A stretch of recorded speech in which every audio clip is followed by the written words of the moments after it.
nono ano, tudo bem com vocês? Que bom, vocês estão bem, graças a Deus. Infelizmente, né, as aulas ainda não retornaram e vocês vão ter que continuar fazendo as atividades nesse formato. Não adianta, como já falei para vocês, não adianta assistir o vídeo e não fazer a atividade, porque por meio da atividade, galera, que a gente está avaliando vocês. Cada aluno a gente está avaliando, tá bom?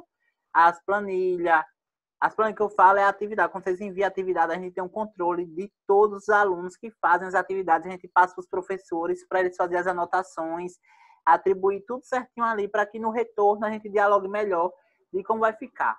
Beleza? Então, a gente ainda não encerramos o capítulo 3. Trabalhei semanas passadas, a Primeira Guerra Mundial. O nosso último conteúdo foi as mulheres na Primeira Guerra Mundial. E hoje eu vou explorar um pouquinho para vocês aqui o motivo porque a Rússia, na verdade, saiu da guerra antes dela acabar. Lembra que eu falei para vocês que em 1917 a Rússia sai da guerra? Ela vai assinar um tratado de paz juntamente com a Alemanha e vai sair da guerra. Aí vocês podem estar se perguntando, professor, e por que você não abordou esse conteúdo logo quando estava falando? Porque, pessoal, se eu fazer isso, ia ficar muita informação. Então, o que é que eu quero que vocês anotem já aí, a partir de agora? Que a Revolução Russa ocorreu juntamente em paralelo com a Primeira Guerra Mundial. Foram dois acontecimentos que ocorreram ao mesmo tempo. E esses dois acontecimentos envolviam o mesmo país. Envolvia também o mesmo país, que era a Rússia. Então, essa foi uma das grandes questões, um dos grandes motivos que fez a Rússia sair da Primeira Guerra antes que ela acabe. E hoje eu vou falar, sobretudo, sobre a Revolução Russa, em 1917. No mesmo ano que a Rússia saiu da Primeira Guerra, vai começar em seu território russo, sobretudo em Moscou, vai começar a Revolução Russa. Outro elemento que eu quero que vocês percebam. Alguns historiadores vão dizer que não houve revolução. Outros historiadores vão dizer que houve revolução. Revolução, o que é revolução? Mudança. Mas é uma mudança radical ou gradual. Demora um certo tempo para ocorrer a mudança de comportamento. Então, eu defendo que houve uma revolução que surgiu através de um descontentamento de pessoas com o governo, e essa revolução ocasionou mudança, mas tem pessoas que não defendem isso, tá bom, galera? Mas, enfim, independentemente de ter revolução ou não, é importante eu deixar claro aqui para vocês, tá bom? Então, façam as atividades, estou com saudade de vocês, saudade mesmo. Nossas aulas super bacana. Gosto muito da aula de história, né? Os meus alunos da escola Jaime, como da escola Tennyson, bem sabem, mas em breve estaremos juntos novamente, galera, né? Compartilhar aqui com vocês. Vamos aqui. O nosso tema, Revolução Russa. Cesarismo e os bolcheviques. Cesarismo e os bolcheviques. O que eu quero que vocês percebam? Cesarismo é derivado da palavra César. César era o imperador da Rússia. Beleza? E os bolcheviques eram grupos de políticos que era contra ao cesarismo. Cesarismo é um sistema político criado por César. Entenderam? Na Rússia. E os bolcheviques, um grupo de políticos e populares que era contra o modo do cesarismo governar, criar suas políticas na França. Capítulo 3, página 70 a 73. Professor Marcos, segue meu e-mail aqui abaixo. Primeiro, contexto histórico. Qual era a condição da Rússia nesse período? Na Rússia, durante o século XIX, a falta de liberdade era quase absoluta. No campo, reinava uma forte tensão social, devido à grande concentração de terras na mão da nobreza. A Rússia foi o último país a abolir a servidão em 1861 e em muitos lugares continuava-se com um sistema de produção feudal. O que eu quero deixar claro para vocês aqui, que anteriormente à Revolução Russa, o poder estava centrado na mão da nobreza, na mão de famílias.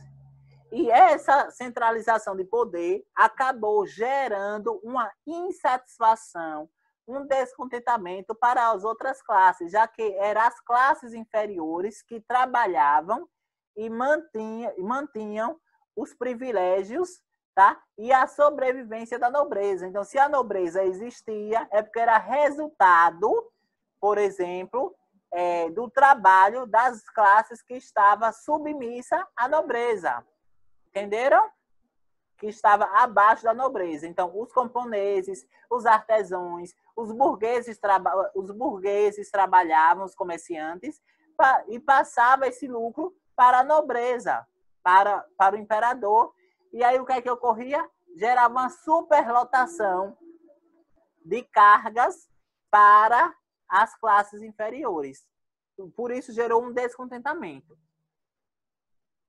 A reforma agrária promovida pelo César Alexandre, que era o imperador, em 1855 e 1881, pouco adiantou para avaliar as tensões no campo. O regime cesarista, o que é regime?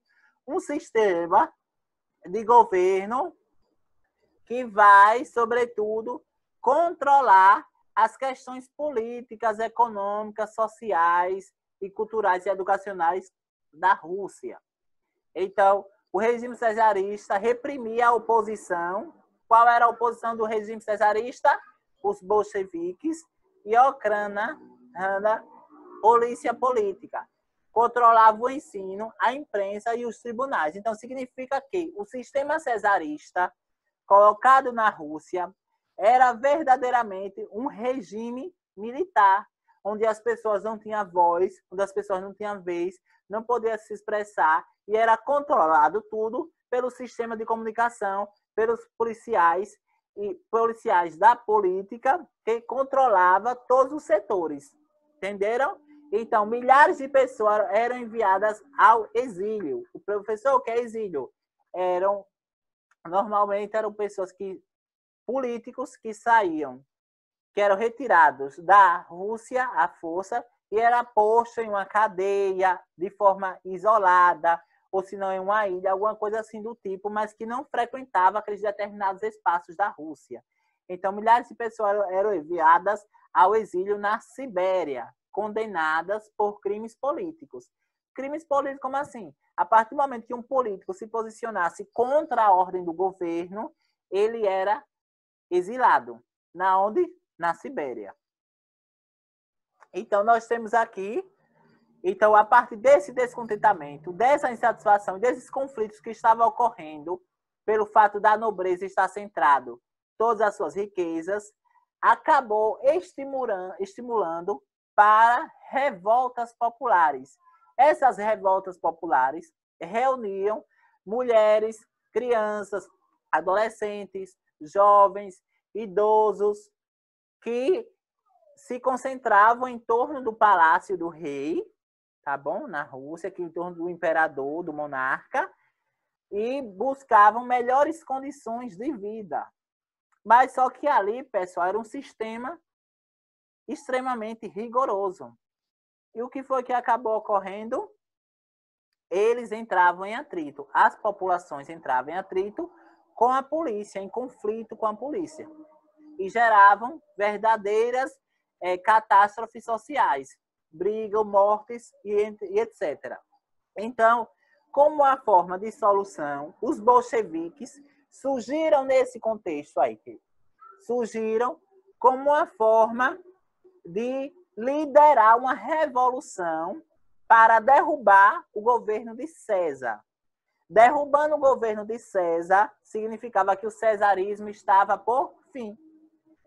Os bolcheviques, a maioria, era composta por quem? Por radicais, socialistas e ortodoxos. Quem liderava os bolcheviques? Lenin e Trotsky. Entenderam? O que significa, professor? Significa que os bolcheviques, de um lado, a fim de derrubar o poder de César, existiam os mencheviques, que era a minoria, socialistas moderados que pretendiam reformas graduais. E os sovietes, espécies de sindicatos de camponeses, operários e soldados, organizavam a oposição em todo o país. Qual é a diferença desses três grupos políticos que buscavam ocupar o governo? Primeiro, os bolcheviques defendiam uma reforma radical, rápida. Era como se fosse... não, tem que tirar César do poder. Tem que acabar com o sistema cesarista. Para ontem, é algo radical, da noite para o dia. Os bolcheviques, porque eles eram a grande maioria. Mas os mencheviques não. Os mencheviques vão defender o quê? Não. É preciso, aos poucos, de forma gradual, vamos fazer uma reforma aos poucos, de forma gradual, etapa por etapa. Entenderam? Mas os sovietes não. Os sovietes faziam o quê? Faziam oposição. Acabavam por toda a Rússia colocando a população contra César. Então, eram três sistemas, três grupos políticos que defendiam ideias semelhantes e, ao mesmo tempo, distintas. Se vocês pararem para observar, tanto os bolcheviques, o grupo dos bolcheviques, como os mencheviques, tinham socialistas. Socialistas. Existiam camponeses, existiam soldados aqui, como também existiam nos demais.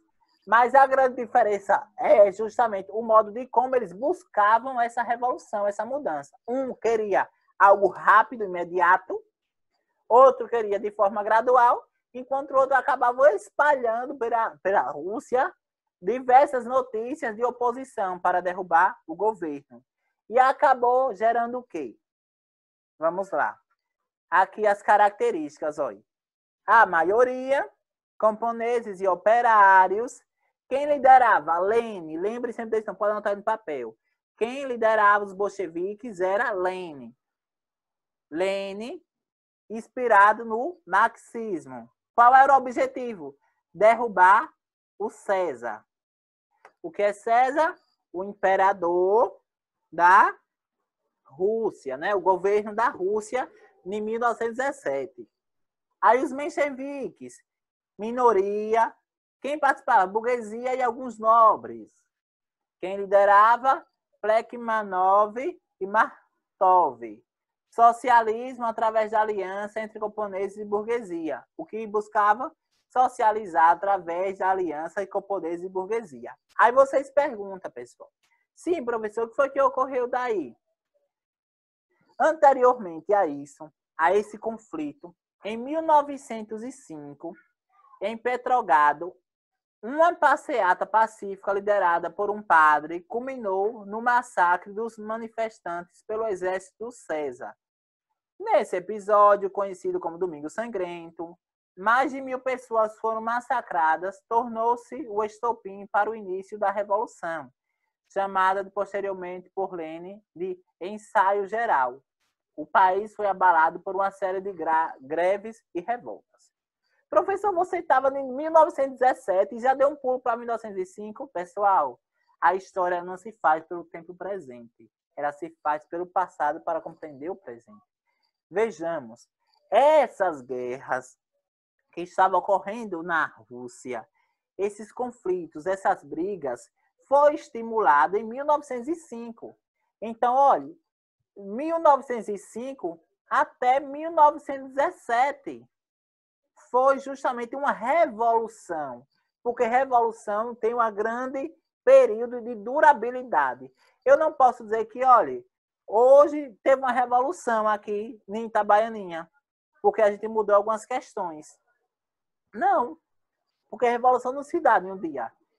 Tem uma duração de ano. A Revolução Francesa, por exemplo, foi de 1779 até 1815. Então, a Revolução Industrial, ela começou em 1905, entendeu? Mas ela se foi até 1918, quando César saiu do poder, quando César foi derrubado pelos bolcheviques. Entenderam? Naquela luta lá, quem ganhou os bolcheviques. Mas como começou, professor, essa revolução? Começou nada mais do que um determinado dia, de domingo, um grupo de manifestantes foram ao palácio, né, pedir melhores condições de vida, de sobrevivência, moradia, saúde. E o que foi que ocorreu? O governo de César, o exército de César, acabou atacando esse grupo de pessoas. E aqui existiam mulheres, crianças e idosos. Então, várias pessoas morreram. Foi justamente aquele motivo ali que vai dar início a uma série e a uma sequência de conflitos e revoltas na Rússia. Então, a Rússia está totalmente em fogo. Era briga, confusão, por cima de confusão. Ali, naquele contexto, esse acontecimento ficou marcado, vocês podem olhar aí, pessoal, na página de vocês, na página 71, aqui, página 71, vai estar lá. Vai ficar conhecido como Domingo Sangrento. Então, se vocês ouvirem falar, vocês já sabem que foi o massacre do governo César para com a população que fazia uma manifestação pacífica. Era pacificamente. Não tinha, eles não faziam badernas, não faziam balbúrdia. Pelo contrário, eles estavam pacificamente e do nada foram massacrados pelo governo de César. Entenderam? Então, aí nós temos o quê? Essa questão, o fim do cesarismo. O fim do cesarismo foi quando, pessoal, 1918, tá? O fim do cesarismo, ou seja, o fim do regime de repreensão, o fim do regime. Em 26 de fevereiro, tá? As revoltas explodem em todas as cidades da Rússia. A Rússia estava na onde, pessoal, nesse período? Ainda na guerra. A Rússia se dedicava mais à guerra, se dedicava aos países lá fora e não resolvia seus problemas dentro do seu próprio território. Olha que coisa engraçada. Os soldados entregam as armas e aderem à revolução. Então, os soldados não passaram a desobedecer ao cesarismo, ao César, e entregaram as suas armas. Né? Então, eles se renderam. No dia 27/2, que é 27 de fevereiro, a Duma de 1917, a Duma não reconhece mais o governo do César. Em fevereiro, em 2 de março, César faz o quê? Renuncia. E aí, depois de sua renúncia, quem é que entra? O governo provisório do príncipe Lvov. E ele pertence a quem, pessoal? Aos bolcheviques. Ele tem uma ligação indireta com os bolcheviques. Então, os bolcheviques vão entrar no poder depois do governo provisório. Quem é que vai liderar? Esse daí? Lenin. Lenin que vai liderar. Acaba o cesarismo e a Rússia se torna soviética. Rússia soviética, que é derivado da palavra socialista. Entenderam? Ela vai deixar de ser capitalista e vai se tornar socialista. Então, aqui nós acabamos nossa aula de hoje com a Revolução Russa. E o tamanho do seu esforço determinará a qualidade da sua recompensa, é a nossa mensagem.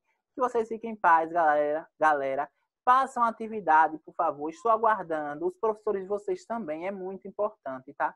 Por isso que a toda hora eu estou sempre frisando, salientando aqui para vocês. Para que depois não haja algumas queixas, porque não fez atividade. Então, faça a atividade que estaremos à disposição de todos vocês. Do mais, fiquem em paz. Fiquem com Deus. E até próxima semana. Lembrando que próxima semana eu irei trabalhar com vocês aqui a questão do folclore. Tá bom, galera? Beleza? Alguma dúvida? Qualquer dúvida, comente aqui abaixo. Olha. Só comentar se gostou da aula, né?